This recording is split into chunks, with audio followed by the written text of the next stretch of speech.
Madam's students always remember Madam's teaching, and one important thing for this particular program is all the teachers are also very eager to join this meeting.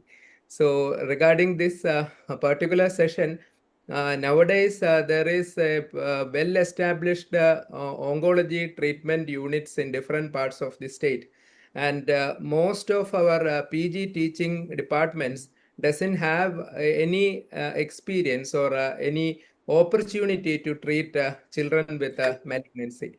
So we thought the PG Club of IAP thought about giving some particular training for our students regarding because as a pediatrician, it is very important to identify children. So Madam also told me what Madam is going to tell is about how a pediatrician should identify children with malignancy. What are the clues for the clinical diagnosis?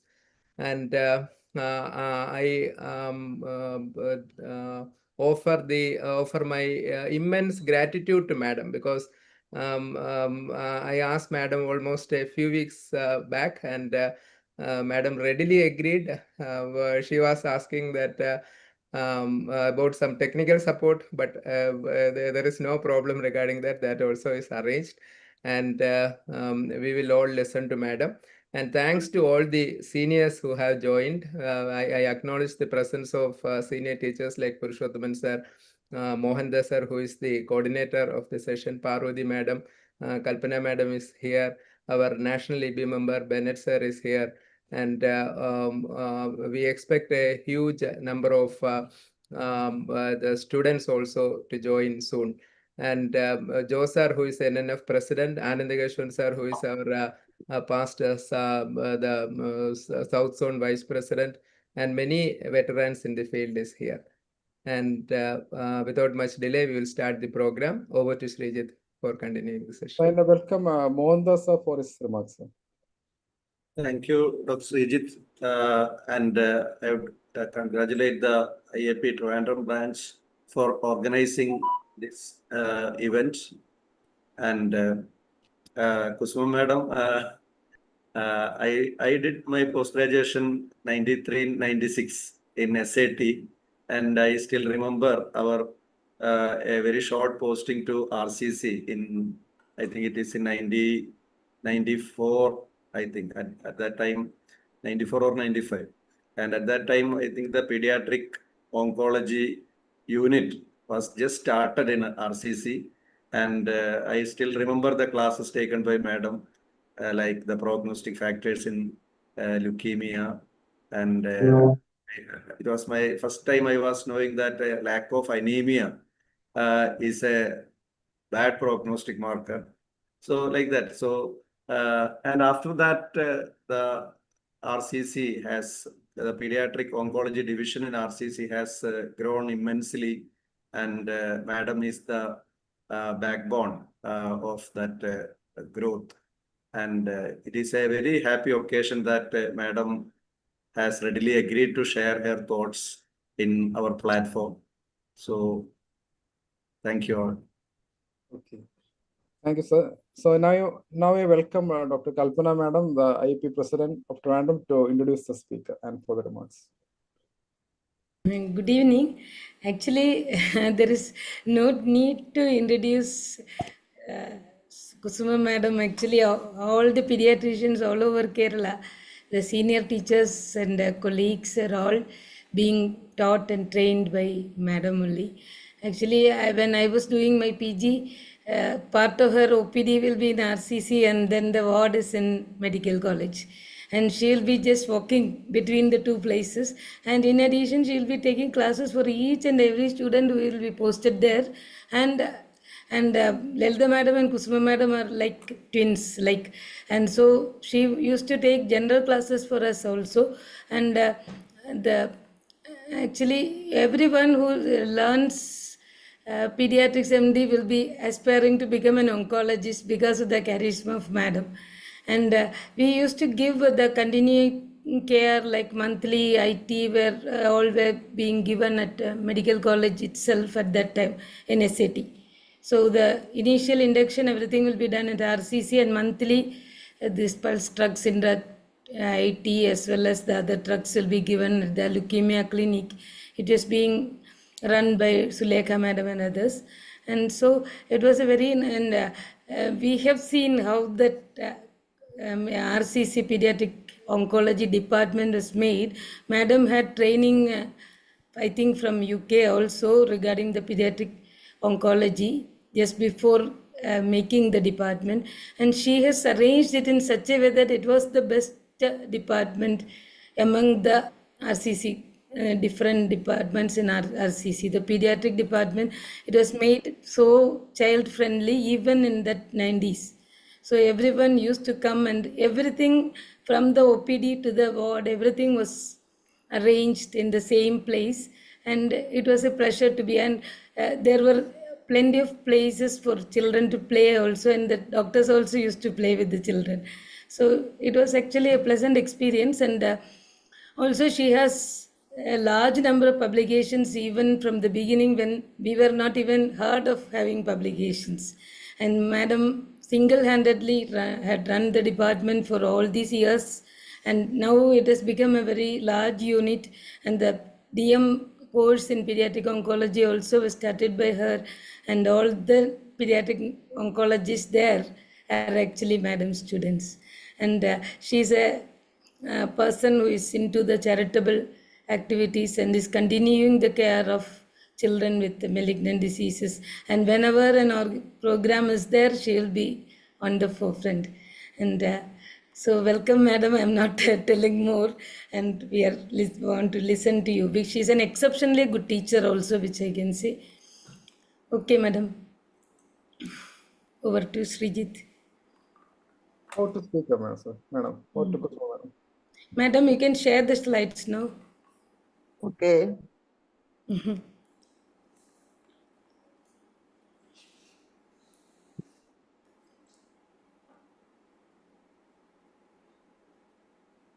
Okay, good evening to all, and thank you for saying good words, and I'm really honored to be here or to be part of this program, because now I am not actively involved in the management of any pediatric malignancies, as you all know. I'm retired comfortably and leading a comfortable life now, because you know how as you have all told, you had a glimpse of the problems of children suffering from pediatric cancers, and you can, I'm sorry, you can guess the stress which we were taking when you are doing the active treatment part. So now I have retired completely from that. And I'm not saying much about that. And I'll go to the topic, that is childhood malignancies, clue to early diagnosis.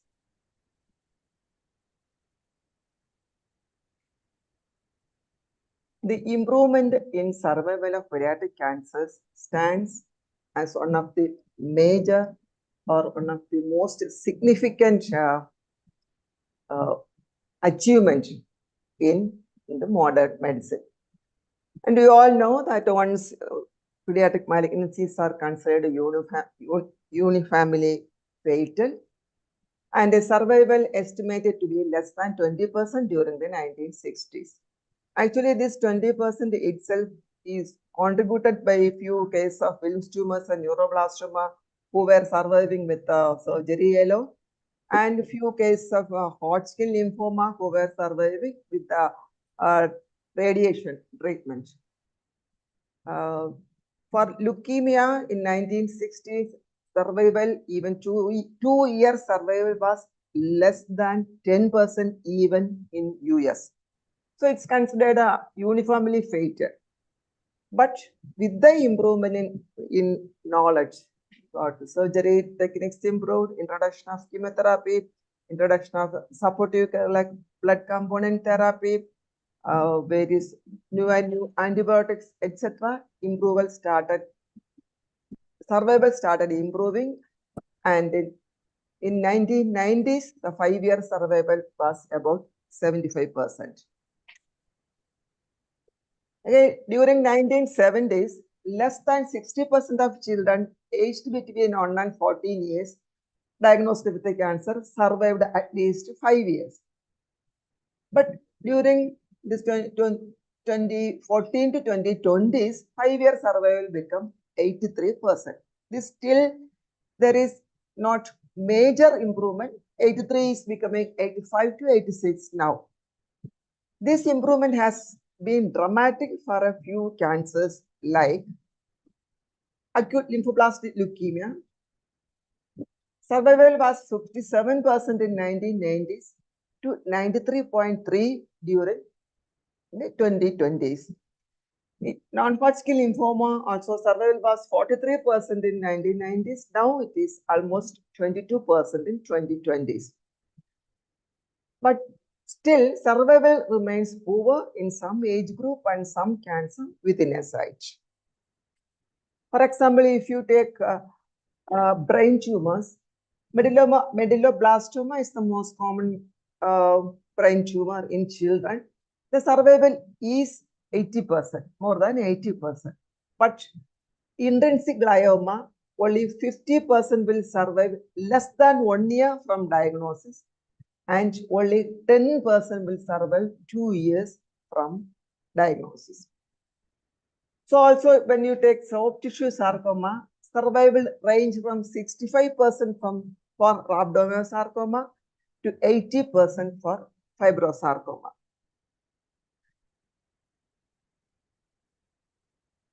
As you all know, cancer is not a common disease in children.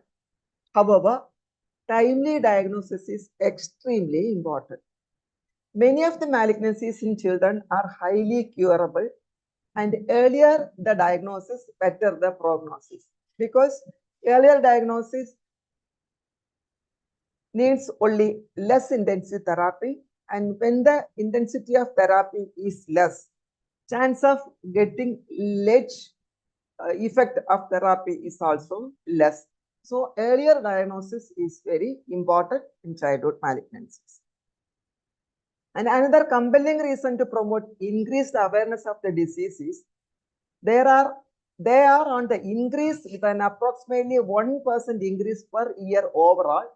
And for some tumors like brain tumors, a 2% increase in incidence per year has been reported. And another thing is that there is no recommended screening test for early detection of pediatric cancers.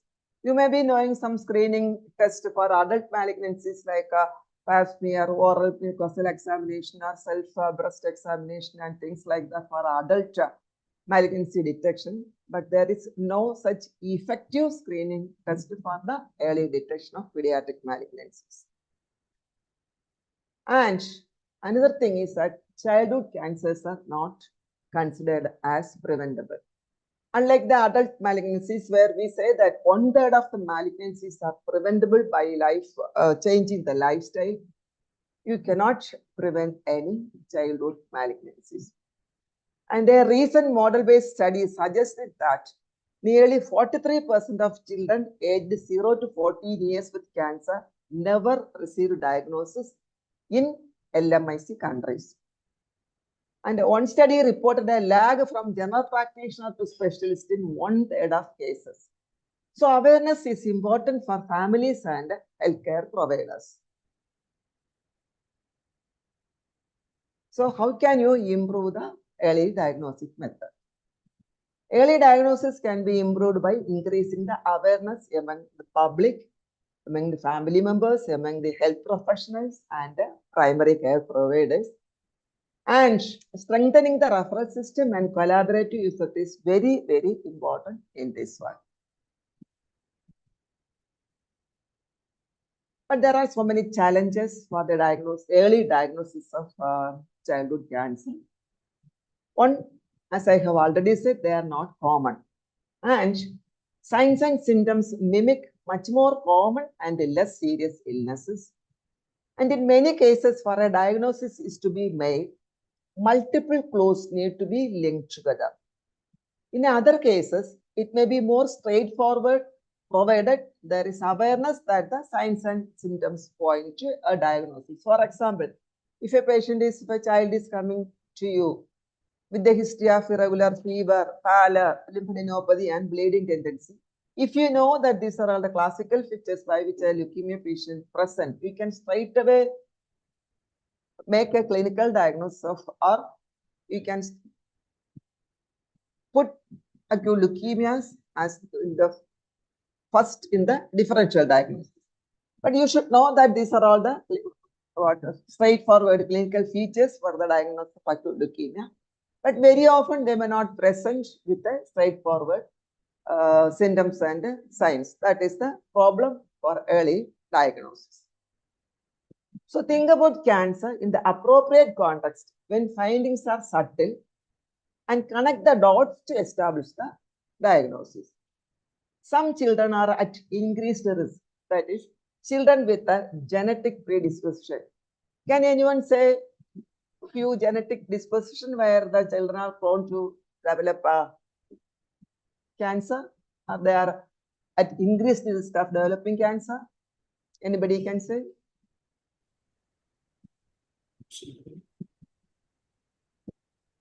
Anybody ready?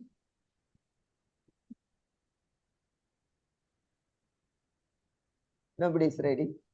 So you might be all the pediatricians know. There is an answer in the chat box. Xeroderma pigmentosa. Xeroderma pigmentosa. Chat box. I couldn't. No problem, madam. I will read it out. Xeroderma pigmentosa. Okay, xeroderma pigmentosa is prone to develop what sorts of cancer? And how many? Oh, yes, yes. Go on. Ataxia telangiectasia. Yes. Then one more common malignancy. I mean, one more common condition which you all know.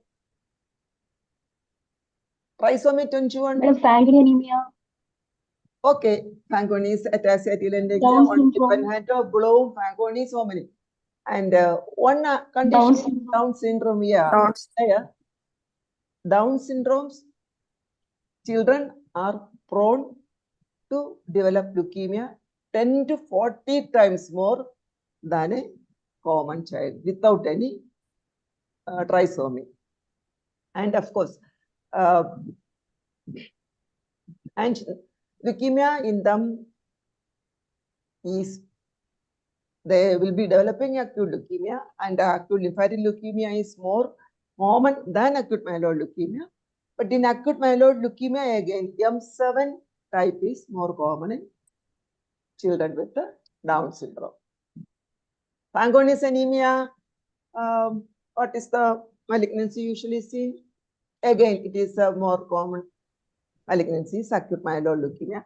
How many of you have seen xeroderma pigmentosa? Everybody has seen xeroderma pigmentosa patient? Anyway, they are more prone to develop skin cancers and basal cell cancers and melanomas. Then another group is children who survived therapy for another cancer.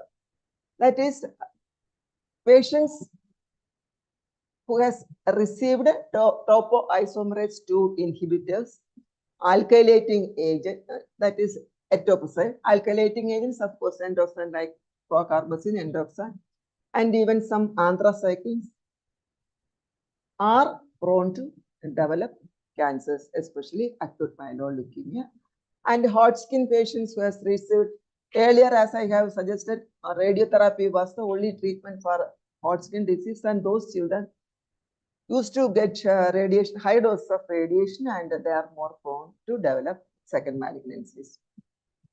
Again, leukemia patients who has received cranial artery, there is an increased risk of developing brain tumors. Then premature infants more prone to develop hepatoblastoma.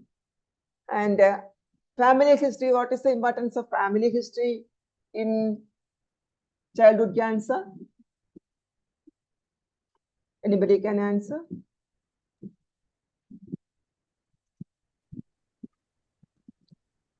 Madam, neurofibromatosis. Yes, neurofibromatosis and associated with the optic nerve glioma, And acoustic yeah, neuroma. okay. Then any other malignancy in family history? Of course, there is a Leigh-Ferrari syndrome and those things. If family has got that tendency, children are more prone to develop.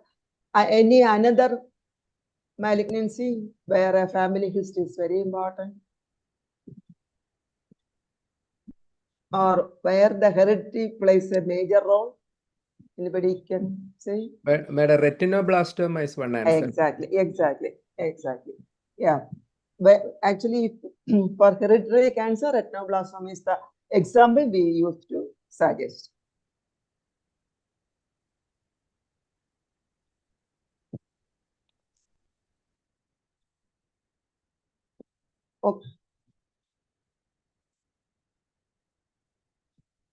Okay. Spotter.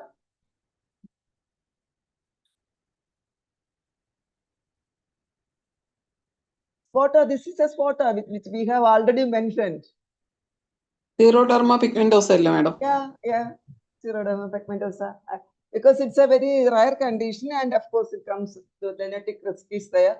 I thought I will show the picture. This patient came with a basal cell carcinoma to our heart. Of course, we won't be able to do much for such child. Because here, this DNA repairing mechanism is at fault. That is about 9 genes involved in the DNA repair is at fault and they are more prone to develop these cancers, especially skin cancers where this UV radiation is toxic to these children. So, what are the common? I am not going into etiology and all because that doesn't matter here. So, what are the common cancers in children? Of course, you all know that cancer is not a single disease and there are more than 12 major types and over 100 subtypes are there. So, what are the common cancers in children? Anybody can tell? Any student cancer?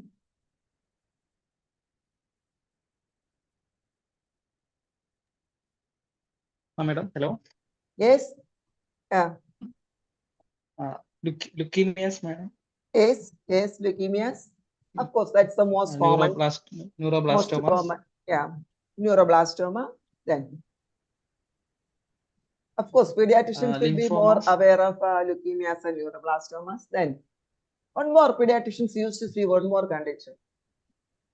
What is it? Veins. Okay. Veins. Okay. Veins. Yeah, agree. Then, what is the third one? Lymphomas. Okay, good. Go ahead. Brain tumors. Yeah, brain tumors. Mostly pediatricians will be seeing these things, I agree. So we'll go to that. So if you see this, these are all the 12 major types like leukemias, brain tumors, lymphomas, soft tissue sarcomas, neuroblastomas, Wilms tumor, bone tumors, germ cell tumors, retinoblastoma, hepatoblastoma, thyroid cancers, and all other miscellaneous conditions. Leukemias, in majority of the studies, leukemia and lymphomas forms about 40% of all malignancies. Next comes brain tumor. Brain tumors, around 18 to 20% of all malignancies are constituted by brain and spinal cord. If it is lymphoma, leukemias separately, it comes around 30% and lymphomas around 40%. Both together, we put as hematological malignancies, that is about 40%. Then soft tissue sarcomas again 6 to 7%, neuroblastoma, Wilms tumor again 5 to 6%, bone tumors around 5%. Of course, that percentage comes down. The incidence of retinoblastoma varies in many places or many geographical areas. Here again, it is around 3 to 4% retinoblastomas are there. Incidence of retinoblastoma is more in northern areas, and incidence of retinoblastoma in reported from Delhi is very high.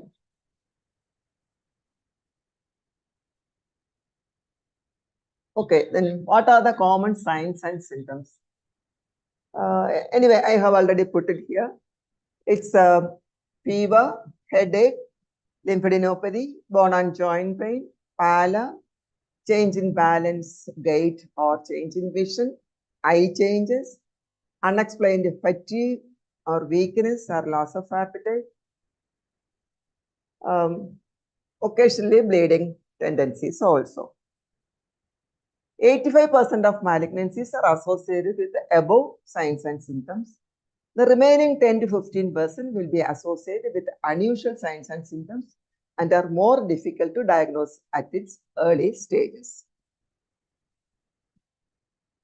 Fever, everybody knows it's a common complaint in children, and normal children may get around 5 to 6 episodes of fever per year, even with any underlying problems.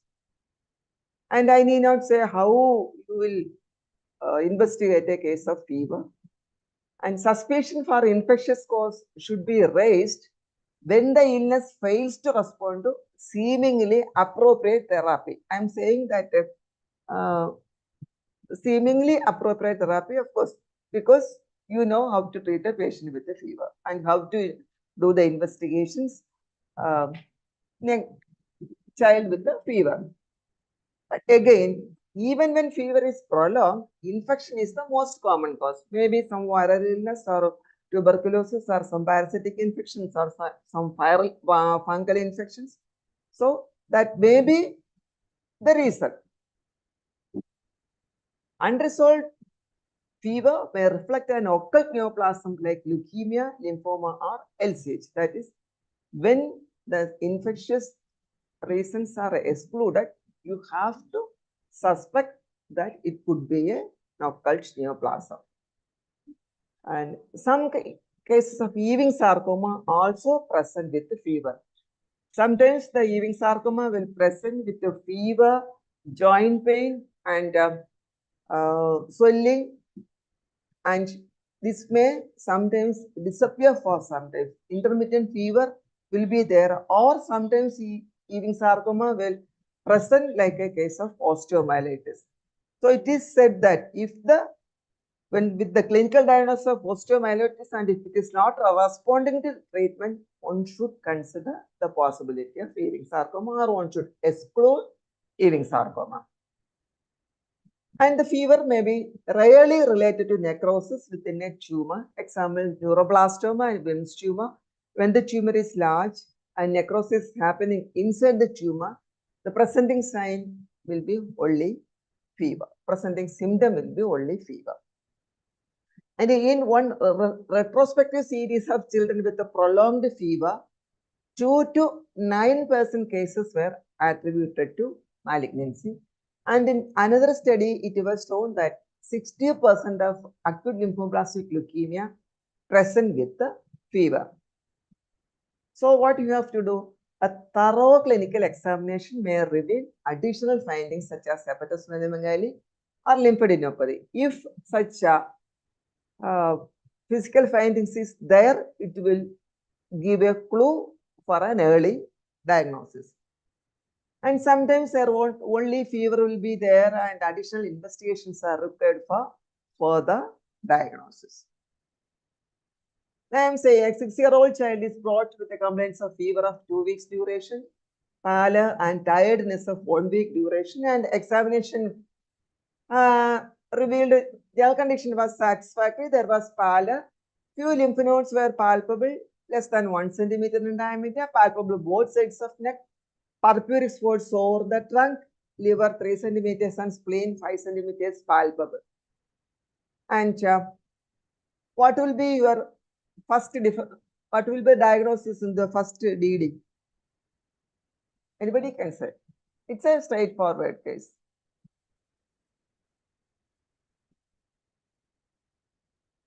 Pallor, lymphadenopathy, hepatosplenomegaly, and bleeding tendency. What will be the first diagnosis or first? Malignancy, madam, malignancy. What malignancy? Leukemia. Okay, almost straightforward. You have to rule out leukemia when a patient is coming to this one.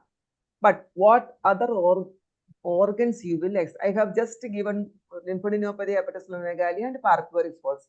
So if you suspect leukemia, what else you will look in this physical findings you will look at in such a patient? Any testicular enlargement? Good. What else? Bone tenderness, madam. Okay. Then Any cranial nerve palsy or neurological deficit? no cranial nerve palsy or no neurological deficit. What else you will look for?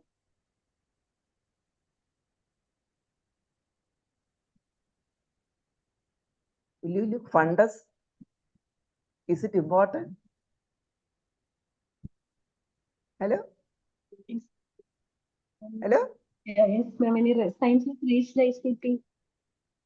Even when there is no raised ICT, patient can proceed with the papilledema.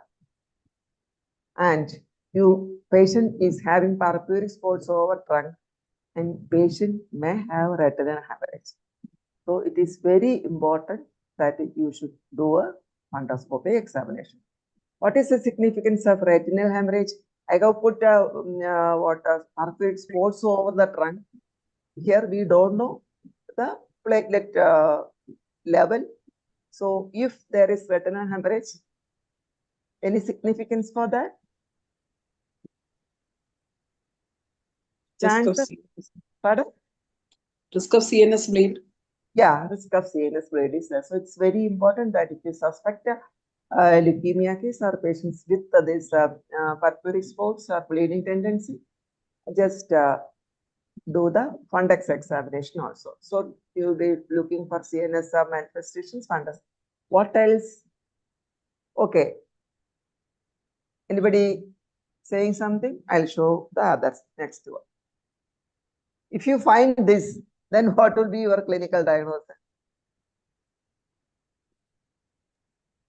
Gingival hypertrophy.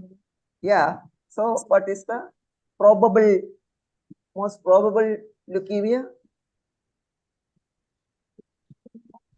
AML, madam, acute myeloid. Acute myeloid leukemia. Of acute myeloid leukemia, which is more common?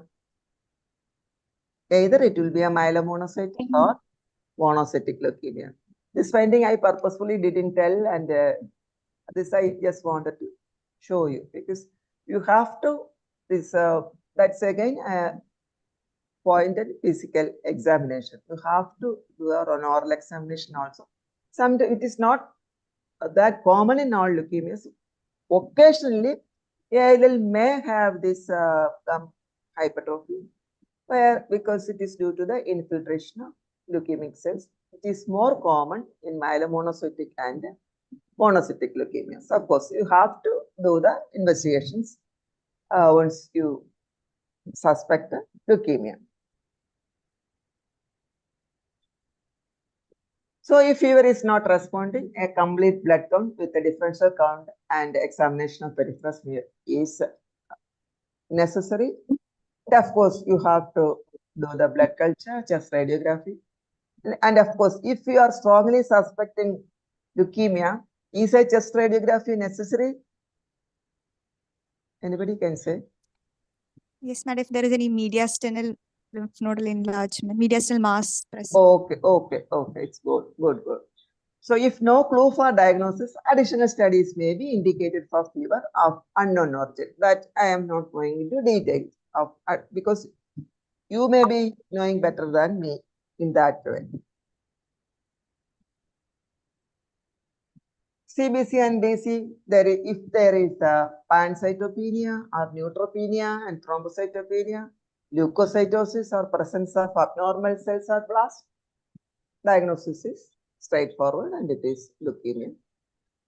And of course, if there is presence of atypical lymphocytes or virocytes, helps to establish a non-cancerous condition. Usually the viral infections like infectious mononucleosis or other Epstein-Barr virus type of fever. And as I have already mentioned, chest X-ray may reveal an intrathoracic mass. And a bone marrow aspirate and biopsy usually can confirm or exclude malignant disease involving bone marrow. Sometimes an aspirate may not be sufficient to give a definite diagnosis and a biopsy.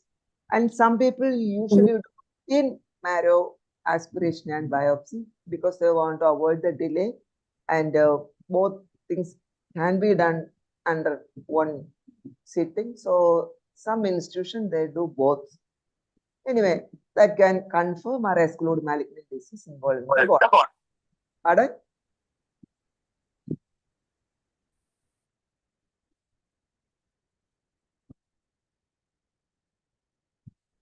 Can anybody identify what sorts of blast are this one?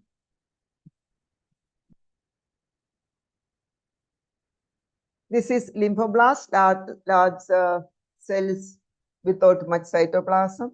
This is L1 morphology. Nowadays, the morphology of blast, of course, people are not giving much importance to the morphology of blast.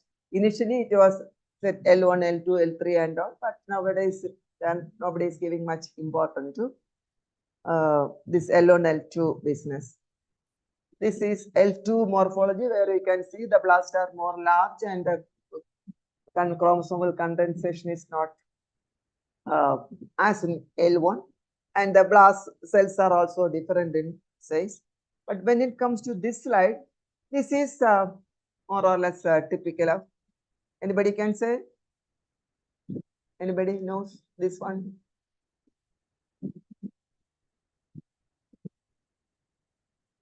Have you seen bone marrow blast of this leukemia patients? Anybody? Maybe nowadays PGs are not going to lab and seeing the bone marrow pictures. Of course, when we were PGs, Shanta Kurup madam insisted that we should see all the bone marrows, whether it is malignancy or simple nutritional anemia or thalassemia. We are supposed to go and see the blast before the pathologist report the slide. So we had some idea, and of course, nowadays I don't know pages are saying this, but this is typical of L3 morphology. Here we can make the difference. Here the cells are large with plenty of cytoplasm, and the cytoplasmic nucleoli are very distinct in this thing. It is L3 morphology, and this L3 morphology can be seen in Burkitt's leukemia and Burkitt's-like leukemia. Anyway, that differentiation we cannot go into detail at this time. This one, maybe if you have not seen it, this is myeloblast, and here again the blasts are large with plenty of cytoplasm. And identifying feature in case of myeloblast is this. What is this? Anybody can say? Anybody can say? What is this identifying feature of myeloblast? Or road, Or rods, yeah, it is or rods. What is this? Again, plenty of or rods. We call it as faggot cells. Just showing the picture. Many of you might not have seen these pictures. And when it comes to this one, you are seeing plenty of granules with the faggot. In which type of myeloid leukemia this will be prominent with such prominent granules? Any guess? Just a guess. M2. M3. Progranulocytic. That is promyelocytic or progranulocytic leukemia. So you can see plenty of granules here. Okay, just to I don't know whether you are interested or not. I thought I'll just show. That's all. So if this patient also came with a history of irregular fever of 2 months duration, but of course physical findings, patient was having this lesion, And you can see the whitish listing. Patient was diagnosed as having seborrheic dermatitis, and that whitish patches were peeling out, and this was the picture.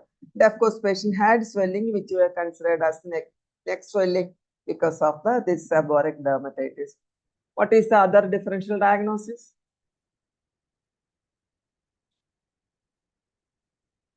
I thought it is very easy.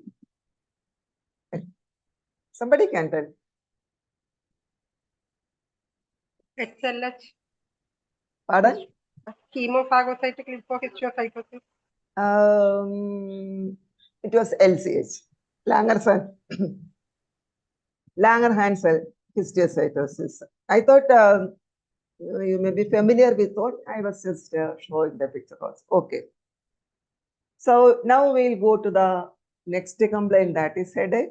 Again, it is not uncommon, or it's common in children, and it is always important to rule out brain tumor, even though incidence of brain tumor is low in a general population. And the clinical triad of headache, vomiting, and papilledema occurs in fewer than 1/3 of children with the brain tumor. So you cannot wait till a patient develops these symptoms to suspect or to diagnose a brain tumor. So clinician is frequently faced with the dilemma. And of course, if you want to rule out brain tumor, you can advise neuroimaging. But everybody knows that you cannot go on advising neuroimaging for all the children who are coming to you with the headache. So you have to use some discretion. So how will you decide whether the child requires a neuroimaging study? You have to take a detailed history, and the history must be obtained with input from parents, because majority of these children will not be able to tell the history properly. And you have to find out what is the location of headache, how long do they last, any associated problems like vomiting, visual disturbance, any aura-like things, or any precipitating factors. So you have to take a very detailed history. And again, when to advise an immediate neuroimaging? When will you advise an immediate neuroimaging? Can anybody say?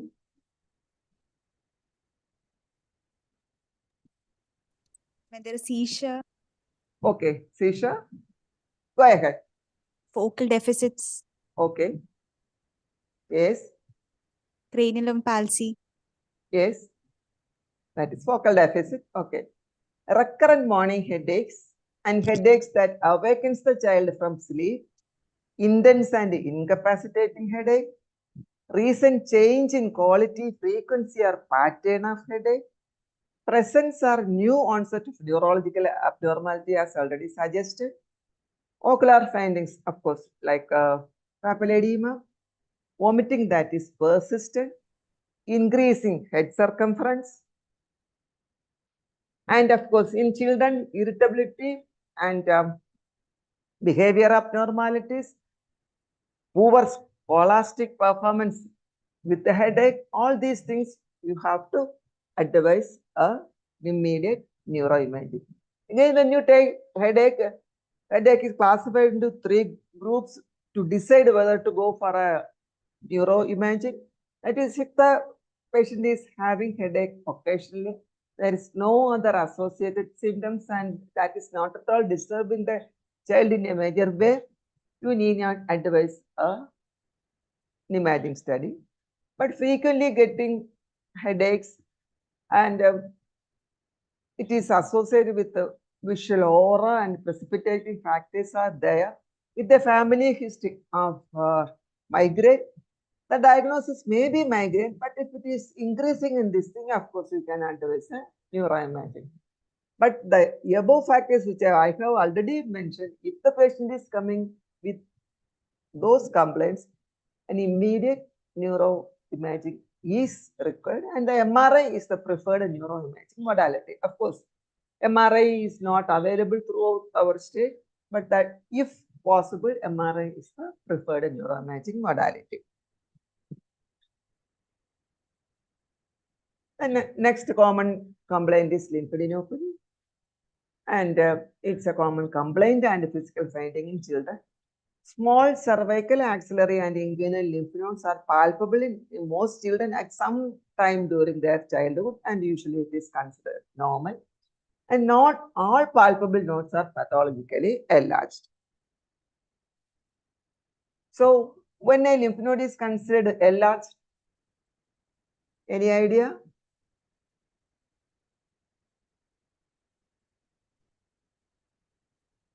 A lymph node is considered enlarged if it is more than 10 millimeters in its greatest diameter. This is in general. If for epitrochlear nodes, more than 5 millimeter is considered abnormal. In case of inguinal nodes, it is more than 15 millimeters. You know, inguinal nodes, majority of the children will have less than 1 centimeter lymph nodes palpable, either on one side or both sides, very often.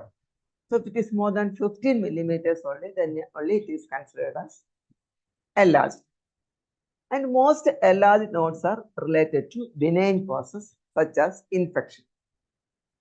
And the lymphadenopathy may be localized or generalized. If it is localized, of course, then you have to rule out local infection, infective reasons. And lymphadenopathy may be presenting sign of leukemia, lymphoma, histiocytosis, neuroblastoma, or rhabdomyosarcoma.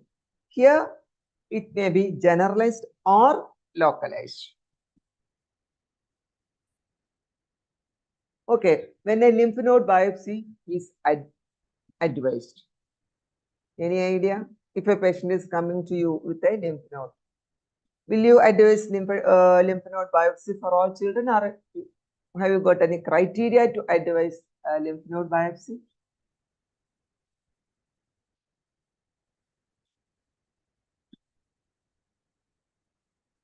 Okay.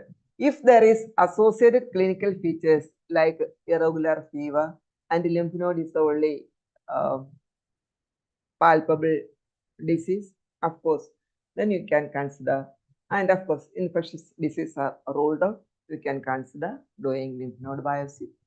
And if the lymph node is firm, rubbery, matted, and non-tender, and lymph node in the posterior auricular, epitrochlear, or supraclavicular area, chance of having a malignancy is there. And if the lymph node is associated with an abnormal chest radiograph or finding suggestive of malignancy like matted, tender, hard to firm to hard node, and if the node is increasing in size, or the lymph node has increased in size but it is not decreasing in size at all, in the absence of evidence of infection and any asymptomatic node more than 2.5 centimeter should be biopsied.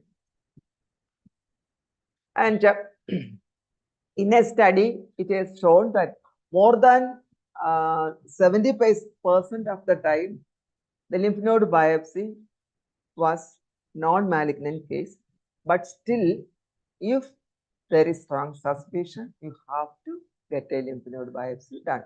This is an 1.5-year-old child came with a, I think you can see the lymph nodes, isn't it? Can you see the swelling in the neck? Yes, ma'am. Pardon me? We can see these nodes, isn't it? Yes, madam. Yeah. So this node was there, which was increasing in size, and of course, we advised the lymph node biopsy. A biopsy was done from this site, and of course, for that patient, diagnosis came as a neuroblastoma. Patient had a mediastinal mass also. Of course, we gave treatment for that particular patient, and now she is doing BSc nursing in Kerala itself. This patient came with a node of submental node with some features of suppression. A patient had low-grade fever, and was treated with the antibiotics, and of course, patient was not responding and the fever was persisting. And CBC and peripheral count were abnormal and the patient was referred to us, and of course, it was a case of leukemia, L3 leukemia. So why I showed this case is leukemia can also present with a single node. He did not have any other palpable node. This, of course, there is massive neck nodes and edema over the face. This patient also had a mediastinal mass and the counts were very high. It was more than 3 lakhs at the time of presentation. And there is no diagnostic dilemma. This patient again came with a node in front or in the thyroid region, you can say. And this patient did not have any other constitutional symptom.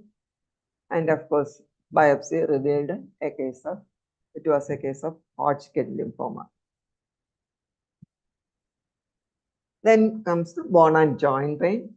Pain is a common symptom of childhood malignancy, and in one study, pain was the only symptom in 1/3 of case.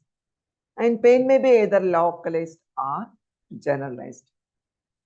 Localized pain is usually associated with the bone tumors like osteosarcoma and Ewing sarcoma. These are all the most common tumors, bone tumors in children. And radiographic signs characteristic of malignant bone tumors include anybody knows this onion skinning and sunburst phenomenon?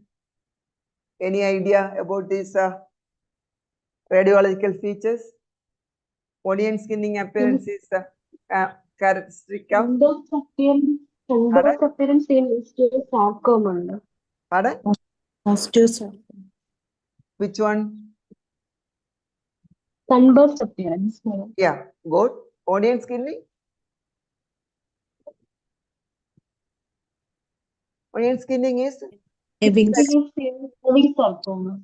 Onion skinning is usually seen in Ewing sarcoma. Yeah. Yeah. Of course, if a patient is coming you like this, what will be the diagnosis? It's almost straightforward. Anyway, I can say that it is a bone tumor. There is not much of confusion in this one.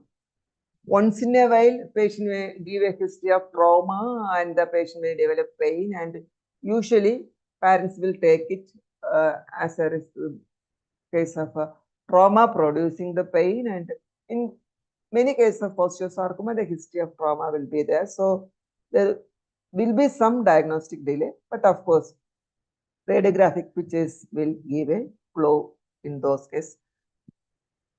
Even if the radiology is suggestive, you have to have a final histopathological proof for the diagnosis. Anybody can comment in this. This was a 6-year-old boy came with the complaints of swelling of left upper arm. Left arm. And radiology, he had swelling, and the radiology picture was like this. Can you see the findings?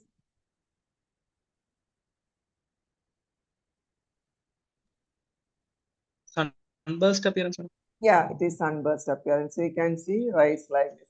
Do you know how or why this sunburst appearance occurs? In osteosarcoma, it is the osteoclast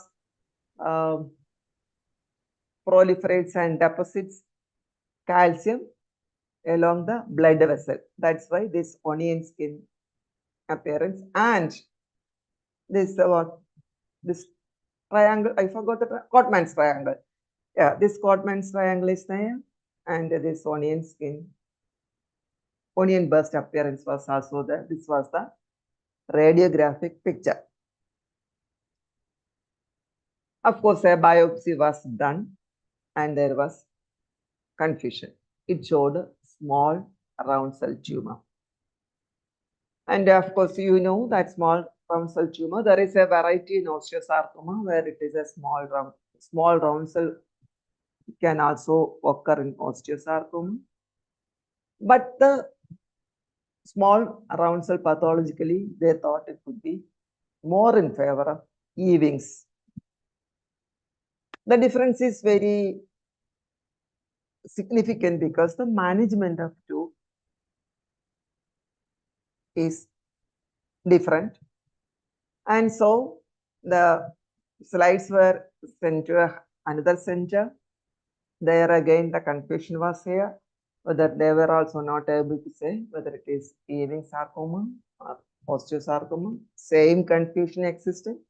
Then, of course, this translocation, the whole thing was sent to another institution where this cytogenetic studies were done, and it came as 1122 translocation, which is in favor of Ewing sarcoma. So why I showed this slide is, again, even though all typical appearance of the so-called radiographic appearance of one type of tumor is there, histopathology is a must to differentiate, must for the definite diagnosis.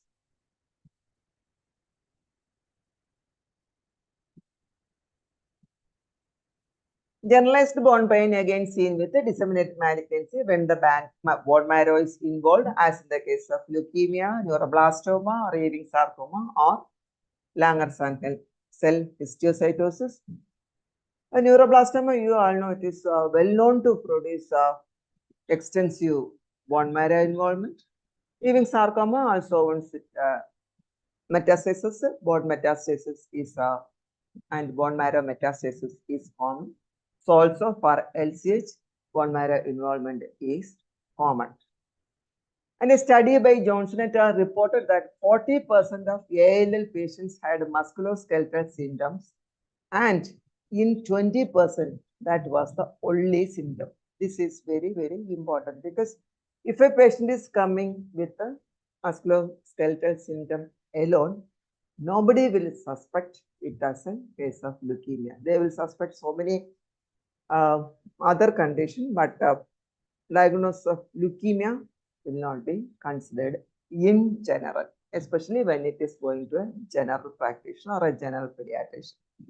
Here the problem is diagnosis will be delayed in such cases because they won't present with the symptoms of marrow failure and will have normal or relatively normal CBC. That is a major problem why the diagnosis is delayed. And when this one is said, I am remembering one patient who came to us. This was an 8-year-old girl presented with the musculoskeletal symptoms. Both parents were government servants, reasonably educated. They took the child, of course, from Thiruvananthapuram itself. They took the child to many pediatricians and was given symptomatic treatment in many ways, and there was not much improvement. And finally, the patient was sent to psychiatrist for counseling. And he also couldn't find out any abnormality, and the doctor said, please don't take the child to any more doctors because she has got only a psychological problem, and she will go on saying this one because she wants to go to, or she wants to see so many doctors and to get the attention of the parents she is doing. So don't take the child to any doctors. The child was having severe pain and the child was not able to lie down, and at night the patient was sitting on a chair with padded pillows and things like that. Meanwhile, one of the relatives of the patient just went to see the patient, and the relative told the patient's eye has got some problem. Maybe it is a patient is having some thyroid problem, so you go and to test the thyroid function. And the patient was taken to RCC in the nuclear medicine department, where thyroid diseases were handled. And from there, they tried to get a blood sample for thyroid function studies. They couldn't get the IV line. So the patient was brought to pediatric department. So sometimes it is like that if IV approach is difficult for the other sisters or these technicians, they used to send the patient to us. So when the patient was brought in a wheelchair to us, and we were shocked to see the patient, really literally shocked, because patient had bilateral proptosis, patient was pale like anything, patient was emaciated, and I can't describe the patient. And we, of course, we did all the studies, and we could diagnose it was a case of ALN, and the patient had CNS disease, papilledema, all the problems. Somehow she survived with all the treatment, and of course it is few years, maybe 20 years back, maybe more than 20 years, I don't remember exactly. But that was a case that such a thing can happen even though it is rare. So why I am stressing is that it may be the only musculoskeletal symptoms, may be the only symptom in case of leukemia, and it is said that it's a slow growing leukemia. That is why this bone marrow CBC may be normal during the initial stages. And sometimes it may go to rheumatologists or orthopedicians because of limb or arthritis limited to one joint.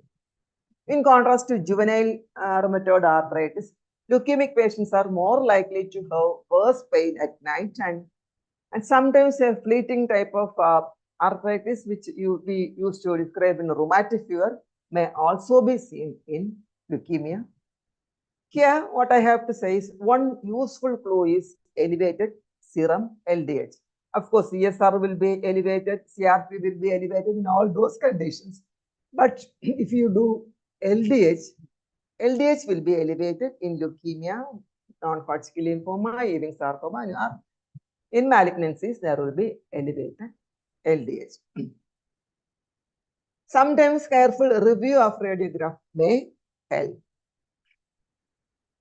This again, I think you can make out the diffuse enlargement of all the fingers. Can you make out the diffuse enlargement of these fingers?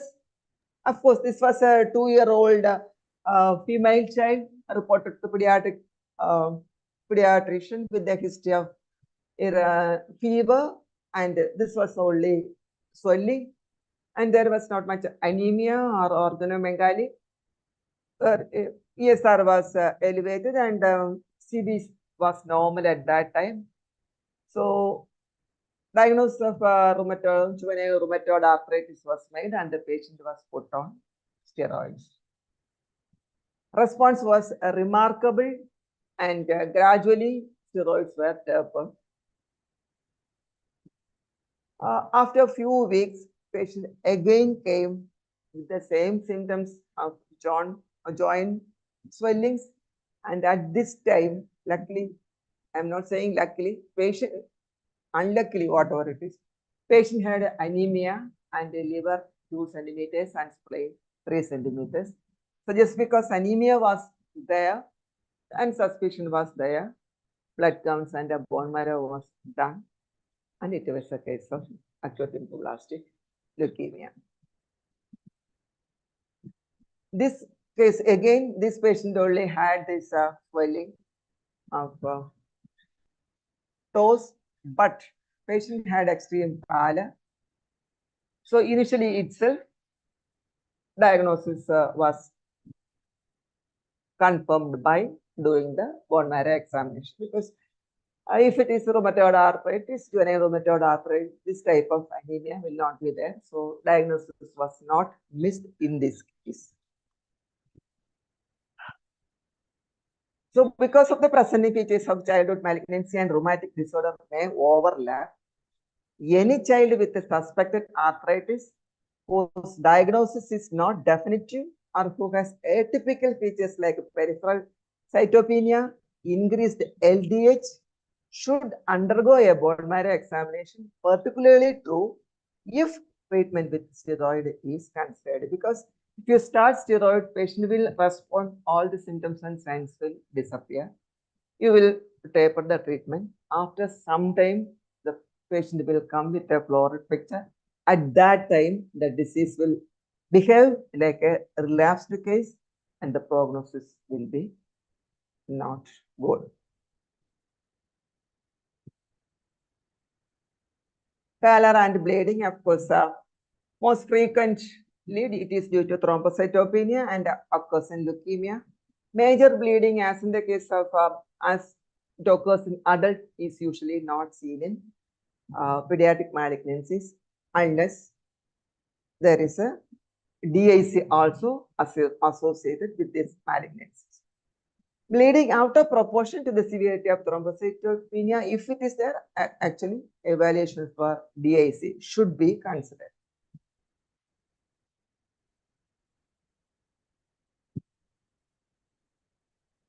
One patient presented to us with only subconjunctival bleed. There was no other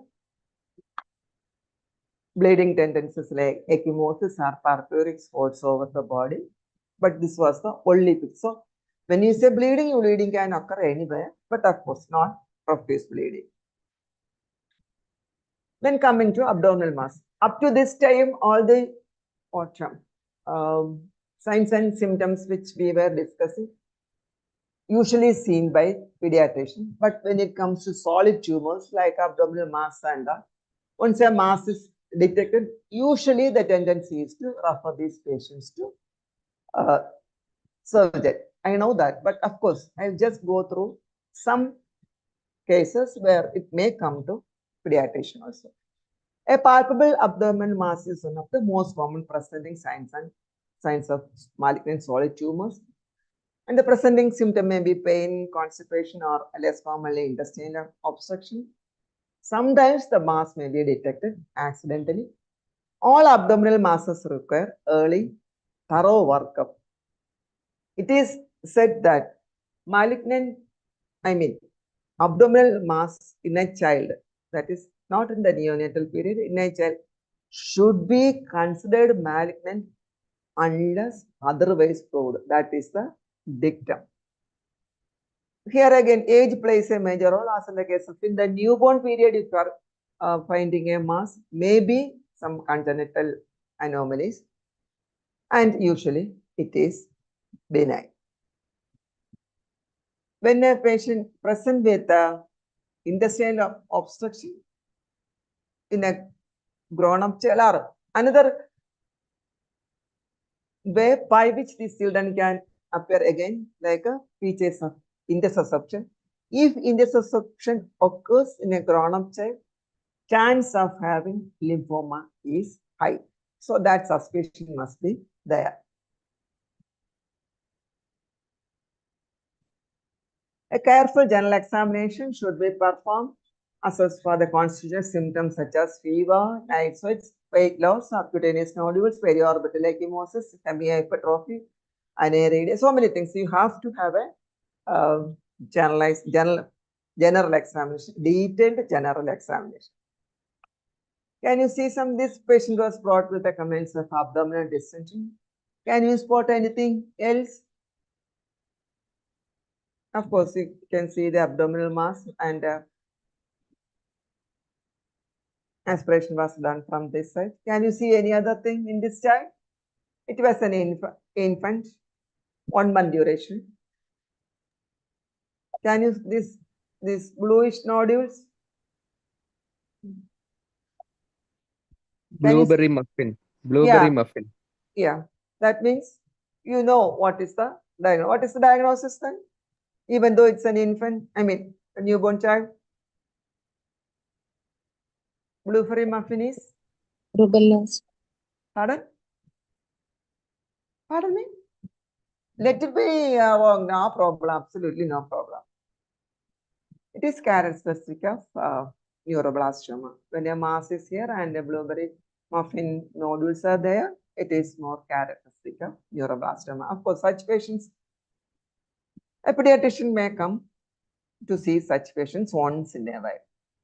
And of course, if a patient is coming like this, there is not much problem to diagnose. It's an abdominal tumor. And of course, you can say that it is not a pediatrician's headache. And of course, this was a case of, this was a 5-year-old child, and it was a case of non-Hodgkin lymphoma abdomen. This, of course, it's taken from the site. Here, this patient, we can see the abdomen. And anybody guess what is it? Again, it was a case of neuroblastoma where the mass is so high and artificial ventral hernia is produced to reduce the abdominal distension. Just for showing that I have. This is not our case, of course. Here, again, diagnosis is easy. Can anybody say what you are seeing?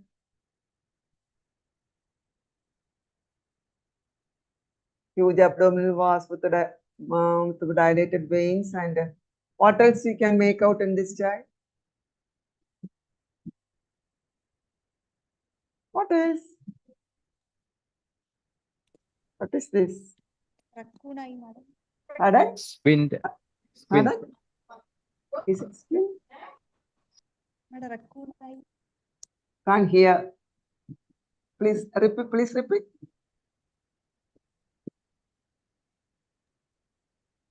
Ridges. Pardon? I think it may not be visible. It is ecchymotic patches or both eyelids. What is usually called Raccoon eye. raccoon eyes. Actually, I had one slide with the typical raccoon eye, but I couldn't trace that slide anyway. It is called raccoon eye, and of course, if it is there, it is more in favor of neuroblastoma. But we had 1 or 2 children with Burkitt's lymphoma who were having this picture also. This was, of course, a neuroblastoma. But age is not in favor of neuroblastoma, but still at 6 years also you can get the neuroblastoma. This patient was taken to the pediatric clinic for taking immunization at the age of 2, that booster dose. And the doctor examined the child and gave some instructions to the parents. What are the things you are seeing in this patient? And what are the precautions you have to take? Any change you are seeing in this child? Of course, doctor examined, there was no palpable disease, nothing. Just for routine immunization, patient came for the booster at 2nd year. Any point you can see? If you clearly see, can you see any difference between these two or these two legs? Hemihypertrophy. Yeah, it is hemihypertrophy. So if a patient is coming to you, or a patient or a child coming to you and you are detecting hemihypertrophy, what are the things you will look for and what are the advice you will give to the parents?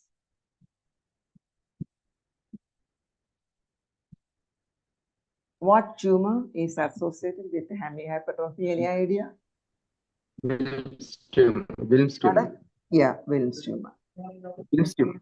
Yeah, Wilms tumor, and of course, patient apatoblastoma is another tumor which can occur in these children. So what will you advise to these parents? The doctor has examined, there is no palpable disease.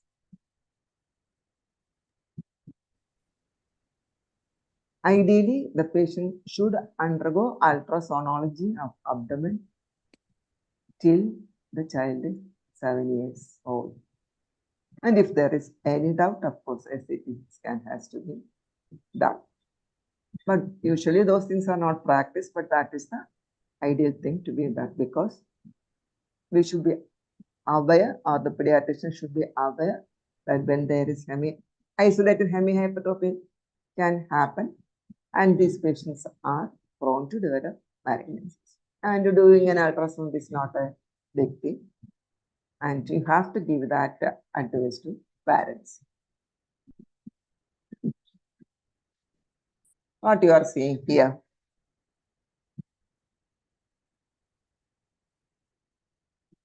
Anybody can describe the appearance of the child?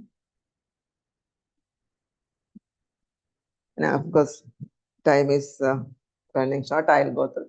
Of course, patient is having pallor and puffiness of face with a few bleeding spots, isn't it?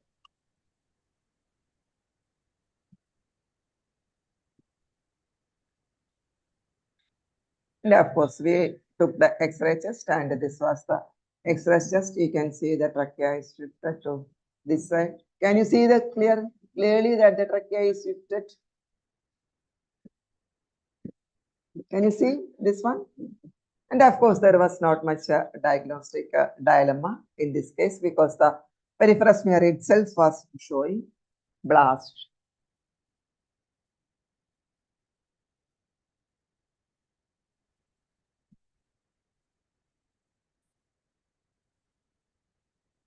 Here again, another child was brought to the OPD with a history of fever and cough. This fever and cough, that was the third episode. The general condition was good. There was no palpable disease. Their chest was clear for auscultation. But just because this is the third time the patient was brought with a fever and cough, and there was nothing more to suspect, but the doctor thought of taking in an X-ray chest. And this was the X-ray picture where we can see I think you can make out this mass, isn't it? I'm not taking much time. And when the lateral view was taken, this was the picture. So where is the mass? In the anterior, middle, or posterior mediastinum? Where was the mass? Hey, somebody should go ahead. You can see that the mass is in the posterior mediastinum. Yeah, because you can see clear space between mass and middle and anterior mediastinum. So what is the possibility? Neuroblastoma. Yeah, in children, neuroblastoma is the first possibility when you are getting a small tumor in the posterior mediastinum. Actually, clinically, there was nothing. This was just picked up on X-ray. So, CT scan was done, and it is showing a mass here. And is it confirmatory of, apart from histological this thing, CT scan wise, can you say that this is neuroblastoma? It's a posterior mass, and you can see calcification. So the most likely diagnosis is neuroblastoma. Here, of course, and just thoracic masses are another presentation in children. Here again, it is a huge mediastinal mass. Of course, it was a T-cell leukemia. You can see the mass is occupying the whole.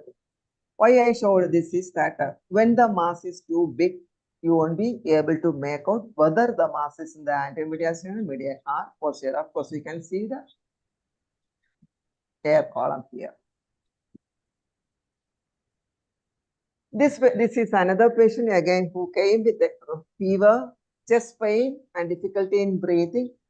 And on examination, of course, patient was having dyspnea, not much, some difficulty in breathing, and this was the X-ray chest. And what is the diagnosis here? Any idea? And you can see the left side is almost, it's not much of so mediastinal shift, and the left side you can see. And I'll show another one. Here again, the whole area is opacified, and here there is shift of mediastinum also, you can see, because here the air column is very less. So what's the difference between these two? This patient also was very much distinct. The other one was not distinct. But here, the difference was when you took a CT scan, the patient was having a mass lesion with the mass in the chest wall, but which was not coming out, which was going inside with a little bit of effusion, not much effusion. Effusion part was less in this case. So that patient was not much distinct. The other one, who had that slight mediastinal shift, was severely distinct. So even though there is hazy side, it could be mass with effusion or effusion alone.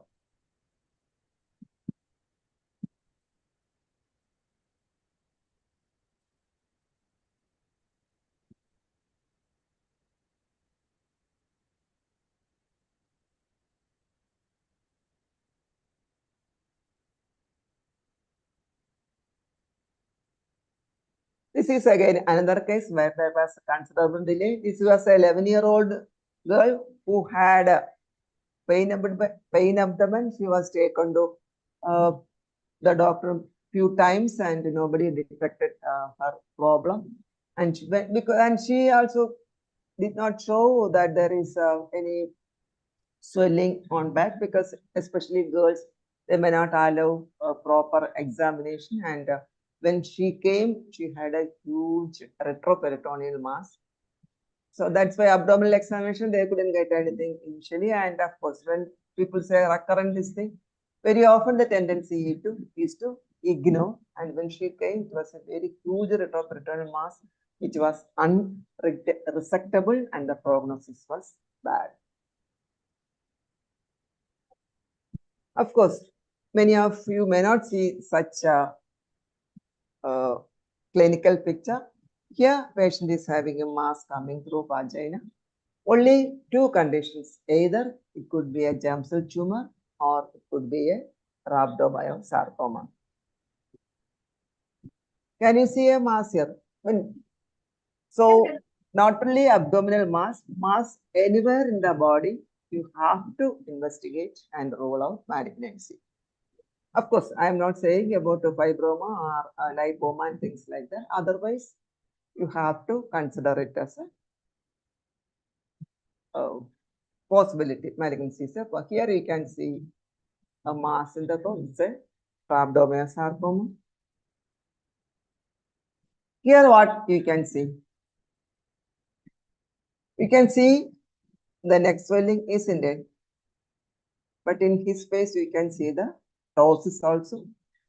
So either it could be a neuroblastoma involving or a peripheral nerve tumor impinging the nerves. And this was a case of PNET with the ptosis. I'm just rushing. This is again another interesting case. This was again a 2-year-old boy, had a high fever, a swelling over chin, redness over chin, and not anemic, no hepatosplenomegaly, and the patient was taken to, of course, nearby hospital. An IND was done, and then antibiotics were given, and the patient was asked to review after 1 week. But after 1 week also, the swelling did not subside. Antibiotics were continued. Swelling was increasing, and of course, then the blood counts were done, which was suspicious of malignancy, and the patient was referred to us, and we did the bone marrow. It was a clear case of malignancy. Why I am showing this unusual case also? Because it can present like anything. So suppose something goes wrong somewhere or deviating from the usual thing, you have to just keep an eye or have a suspicion of malignancy. Again, this is another interesting case. He had a low-grade fever for a few days. Then the fever. So initially he received some antipyretics alone. Then he had a continued fever, and the patient was taken to hospital. But at that time, patient had a swelling here, and patient had swelling here. So this was diagnosed as a case of osteomyelitis and antibiotics were started. And on review, the patient had a swelling here, so they thought it is a bloodstream infection and an IND was done here. And again, patient was sent home with the antibiotics, and next review, patient had a swelling here and here. All the interesting thing is that IND was done all these areas. That is the thing. But all those areas, granulating tissue was there, and it was coming out like this here, and finally, when we took X-ray was actually showing lesions, and how an osteomyelitis was diagnosed in this case, we don't know. But anyway, a biopsy showed it was a case of LCH, and we gave treatment for LCH, and he became all right with the all, and you can see the scars of here, and all. He became all right and leading a normal life now. So such things can happen once in a while, even though there is features, but if you do not entertain the of course, the possibility of a malignancy, you may miss such case. Again, and if pediatrician may see such case like an 18-month-old baby is brought with a complaints of abrupt onset of rapid involuntary eye movements, myoclonic jerks of limbs, and unsteady gait and frequent falls. There is no relevant past history or family history, and growth and development was normal. Chaotic multidirectional eye movement was there, myoclonic jerks and ataxic gait and fungal instability was there. For neurological deficit, no organomegaly, no mass palpable anywhere in the body. What are the possibilities you will consider?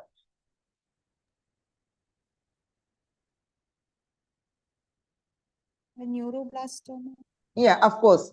Opsomyoclonus syndrome, the positive viral or idiopathic or whatever it is. That's why I said there is no family. No, it's no history of any infection. So you have to consider the possibility of a neuroblastoma, and you have to search for a primary site. And if you can get it early, you may be able to do a surgery and remove the mass.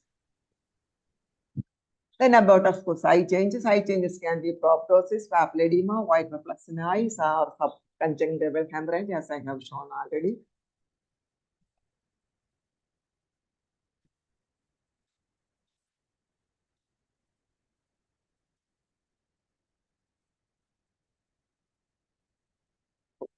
Start.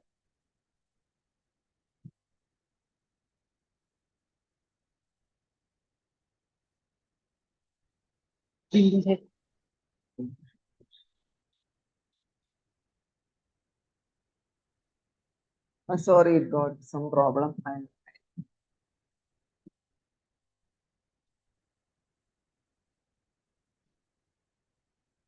We are almost getting finished anyway.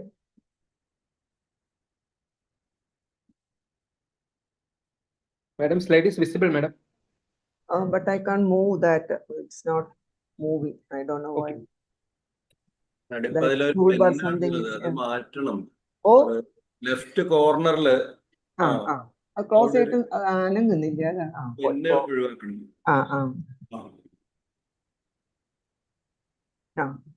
Okay. So if a patient is coming to you like this, what will be the diagnosis? Retinoblastoma. Yeah, but you should not wait till a child comes like this, because we used to get few cases where the parents or the mother complain to the doctor that there is something in the eye which is moving just like a cat's eye. But when the doctor sees with a torchlight, he may not be able to see the reflex in the initial stages. So these parents were assured that there is no problem. And finally, this was the picture. And of course, you know that now it is a locally advanced disease. And this should not happen. If anybody complains that they are seeing once in a while some reflex is there, those children has to undergo an ophthalmic examination. No doubt about that. If a child is coming to you like this, what are the things you will, what are the precautions or what are the things you will say to the parents? You can see that it is bilateral retinoblastoma, isn't it? So you have already told that retinoblastoma has got a hereditary component, and if a patient is coming like this, you have to screen the siblings also. Especially you have to take a family history, and if there is strong family history, of course, all the siblings should be screened so that we can detect retinoblastoma early, and sometimes we may be able to cure with only laser therapy. For this patient, when we took the family history, mother gave a history of that one of her brother, when he was 2 or 3 years, she doesn't remember that time, but one eye was removed. But what for, she was not sure. But the history that the uncle had an eye removed when he was a child. So there is a definite family history in this one. And of course, if the siblings are there, they have to be screened for the early detection of retinoblastoma. Here you can see bilateral proptosis, and of course, this was a part of acute myeloid leukemia. Bilateral proptosis you can get in leukemia, neuroblastoma, and of course LCH. Unilateral proptosis you can get in rhabdomyosarcoma, and any of these leukemia, neuroblastoma, and also you can get unilateral. But if it is bilateral, it is usually leukemia, neuroblastoma, or Langerhans histiocytosis. This was a case of AMN. Again, this was solely unilateral, and this was diagnosed as a case of myeloid sarcoma. Of course, here again another this thing. This patient had only a slight proptosis of left eye. There was no other neurological problem or any other palpable disease. What else we have to ask in this child's case? What other history you will take? Initially it was mentioned. That's why somebody has to click that. Father had had this multiple swelling, and of course it was NF1, and this was a case of optic glioma. This just bleeding. I just showed that's a subcontinuous hemorrhage. The child had actually hypertelorism, madam. Sphenoid being dysplasia ഉണ്ടായിരുന്നോ? That I don't remember. NF1 നുള്ള ഒരു feature ആണ്. Okay, madam. Okay. അതെനിക്ക് ഓർമ്മയില്ല. കുറേ വർഷമായില്ലേ. Proptosis മാത്രമേ ഓർമ്മയുള്ളൂ. Anyway, this one again, it's not like you can see the swelling in the lower line. This was a case of rhabdomyosarcoma. So those are all the eye changes, and what I am trying to tell is that if an early diagnosis is made and a prompt referral and a right treatment at the right time is given, in pediatric malignancies we can expect this much cure rate. That's ALL up to 92%, AML 68%, Hodgkin, non-Hodgkin, etc. It's 95, 91. It is not VNS, it is CNS. Neuroblastoma, retinoblastoma, you can see that survival is like this in almost in all the developed countries. Developing countries like us is still far behind, but this is possible if appropriate treatment is given.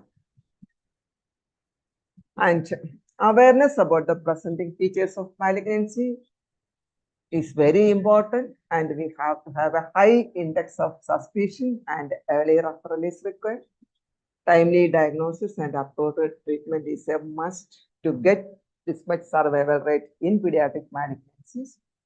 And cancer doesn't wait, and neither can we. Thank you all.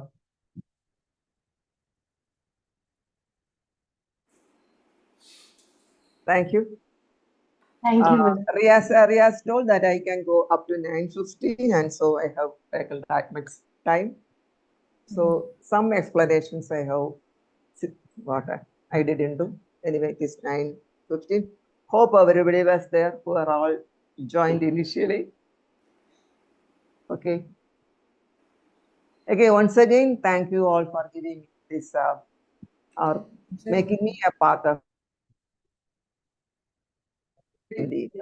Thank you, madam. That is Not very forgetting me. Thank you very much, madam. Actually, I was seeing Ajit Kumar VT sir in the meeting. Yeah. Is sir here? Yeah. Sir, Good evening, madam. yeah. We would like to listen to your Good comments. evening, Ajit. Good evening, madam.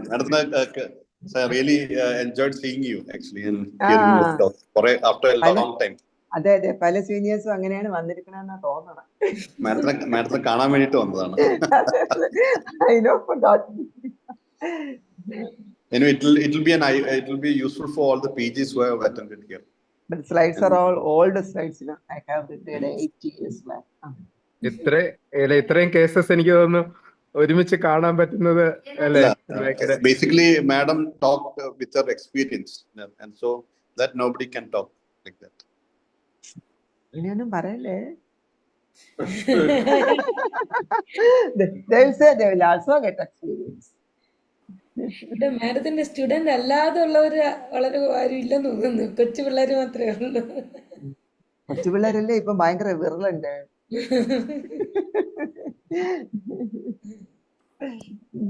ശരി, നമുക്ക് wind up ചെയ്യാണ്ട്.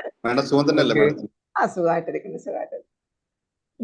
Purushothaman sir എന്തെങ്കിലും comments sir?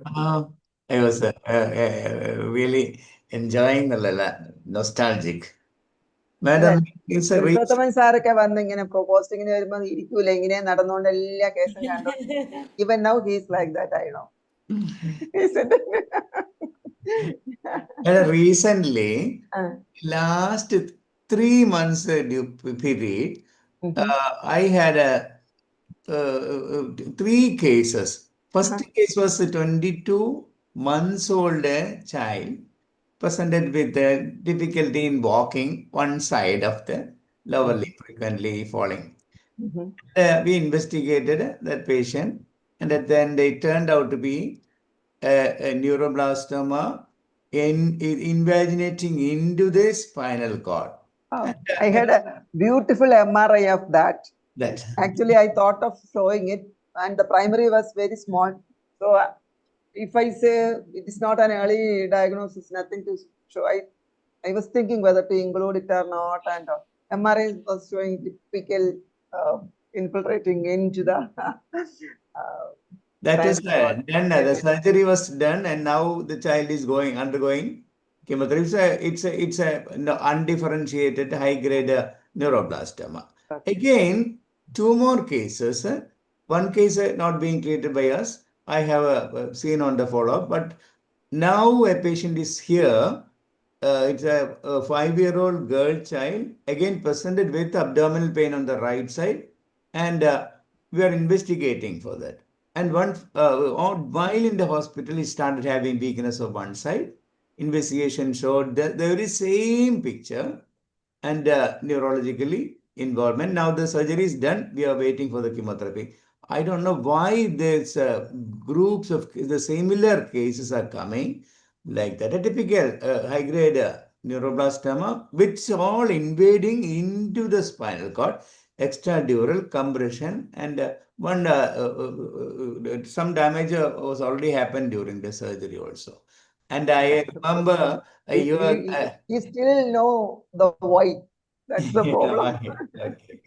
I remember I returned back in 1999 from Trivandrum, and that year there were 2 cases of AML M3 type, promyelocytic leukemia, referred back because at that time only ALL was being treated, AML was not treated. And we could mobilize. Dr. Parvati madam, we did see her, Lulu madam was there, and later Dr. Janagi and Parvati joined, and we could mobilize all-trans retinoic acid from a lot of support from the other people, we care, trust and all. Okay. And we could save one of these girl, and the other child died during the early ultra. Yeah. And this child now is around 30 years old, and her child is going to 3rd standard now. Yeah. That's I have shown that chance of survival for an AML is around 65%. But if it is promyelocytic leukemia, chance is 82% if treated with the ATRA or arsenic acid. Parvati madam. Madam muted. Madam. Madam muted ആണ്. Madam കേട്ടില്ല. Unmute ശരി. Excellent talk, Kusumam, as usual.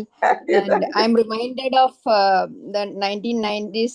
There was a Red Rose Symposium in RCC. Yeah. I still remember that they were saying that previously we used to say that people used to think that once you get leukemia or cancer, no chance for survival. That was and well, they had actually greeted us with red rose. Everyone was given a red rose, and it was called Red Rose Symposium. Yeah. You were there that time, no? Yes. Yeah.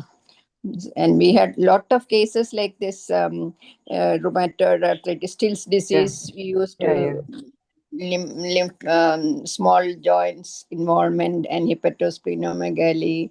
So differential diagnosis, Still's disease, and turned out to be leukemia. And proptos, all such cases, it was just a revision. And we care to support all these children. And we used to have yearly meetings. Even now I used to go.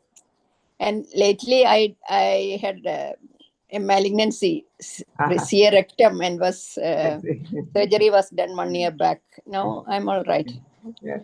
Okay. Thank you very much for the expert. Thank you, madam. Lulu madam illan thonu meeting il alle. Thank you, Riaz. Thank you, madam. Thank you for compelling me to participate. To be frank, I was reluctant because I am not in the field and I don't know how to do and all. Anyway, you gave me all support and compassion. ഞങ്ങളെല്ലാം മാഡത്തിന്റെ അടുത്ത് വന്ന ഒരു 15 ദിവസത്തെ posting ആണ് madam എപ്പോഴും ഓർക്കുന്നത്. And thanks to Dr. Ginny, Aparna and Shridhar, the students were interacting very well. Yeah. And thanks of course, to you too. yeah. And also Dr. Sujit and Priya for arranging the students. So can we? Riaz, just last ഒരു question കാര്യമുണ്ട്. I don't know whether madam could take consent from all these kids. It's not possible. Whether you should be permitting this